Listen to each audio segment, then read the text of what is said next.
अन्नदाताओं का आंदोलन 39वें दिन भी जारी। बारिश और ठंड ने बढ़ाई अन्नदाताओं की परेशानी। 4 जनवरी को अन्नदाताओं और सरकार के बीच होगी बैठक। कांग्रेस नेता राहुल गांधी ने केंद्र सरकार पर साधा निशाना। कहा, देश फिर चंपारण जैसी त्रासदी झेलने जा रहा। तब अंग्रेज कंपनी बहादुर था, अब मोदी मित्र कंपनी बहादुर है। राहुल गांधी ने अन्नदाताओं को बताया सत्याग्रही।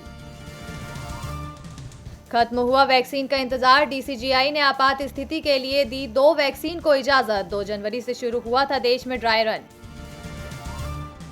महामारी वैक्सीन की मंजूरी पर कांग्रेस नेता थरूर ने उठाए सवाल। थरूर बोले, कोवैक्सीन का अभी तक नहीं हुआ है तीसरे चरण का परीक्षण। स्वास्थ्य मंत्री डॉक्टर हर्षवर्धन से मांगा स्पष्टीकरण। शिवराज कैबिनेट का हुआ विस्तार। सिंधिया समर्थक तुलसी सिलावट और गोविंद सिंह बने मंत्री। राज्यपाल आनंदीबेन पटेल ने मंत्रियों को दिलाई शपथ।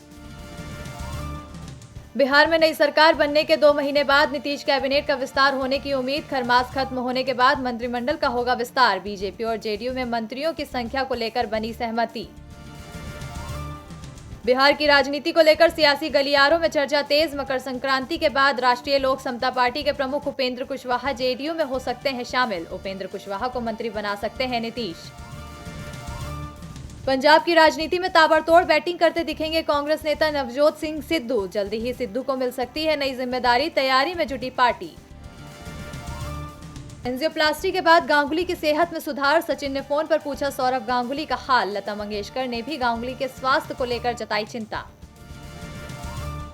हरियाणा में 10वीं और 12वीं कक्षाओं की सालाना परीक्षाएं टल सकती है मई जून तक। विचार के लिए मुख्यमंत्री मनोहर लाल खट्टर ने 4 जनवरी को बुलाई बैठक। बैठक में शिक्षा विभाग के उच्च अधिकारियों भी होंगे शामिल। अमेरिकी तटरक्षक बल ने रोकी बहामास से लापता नौका की तलाश। लापता हुई नौका पर सवार थे 20 लोग। सवार लोगों की अब तक कोई जानकारी नहीं। सोमवार को बहामास से रवाना हुई थी नौका।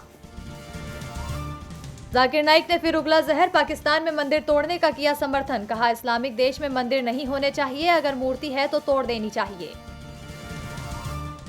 ईरान तोड़ रहा है परमाणु समझौता। संयुक्त राष्ट्र की संस्था विश्व परमाणु ऊर्जा निकाय ने जताई आशंका। ईरान परमाणु संवर्धन को 20% तक बढ़ाने की कर रहा है तैयारी।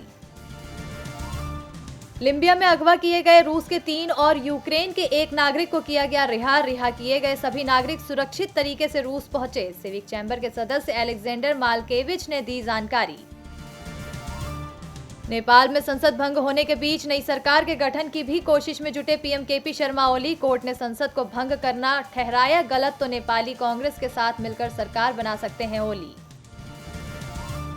एसबीआई खाता धारकों के लिए बड़ी राहत। बैंक की ओर से ग्राहकों को डोर स्टेप बैंकिंग की दी जाएगी सुविधा। इसके तहत cash pickup, cash delivery, cash receive करने से लेकर ड्राफ्ट की डिलीवरी, फॉर्म 15 का पिकअप जैसी कई सुविधाएं घर पर मिलेगी। रेल मंत्री पीयूष गोयल ने रेल कनेक्ट ऐप के साथ साथ नई आईआरसीटीसी वेबसाइट की लॉन्च। नए वेबसाइट से तेजी से की जाएगी टिकट बुकिंग। इससे लोगों को होगी आसानी। कुली नंबर 1 को लेकर ट्रोल हुए वरुण धवन। वरुण ने ट्रोलर्स को दिया जवाब। कहा, हाँ मैं अनुकूल हूं और मुझे कोई फर्क नहीं पड़ता। डिलीवरी से पहले ड्रीम होम की तैयारी में करीना कपूर। एक्ट्रेस ने कमरे के डिजाइन करवाते हुए शेयर की तस्वीर। तस्वीर के कैप्शन में लिखा, दोबारा अपनी फेवरेट डिजाइनर के साथ ड्रीम होम। रोहित शर्मा, ऋषभ पंत और शुभमन गिल के लिए तीसरा टेस्ट मैच खेलना मुश्किल। तीनों पर लगा है ऑस्ट्रेलिया में कोरोना प्रोटोकॉल तोड़ने का आरोप।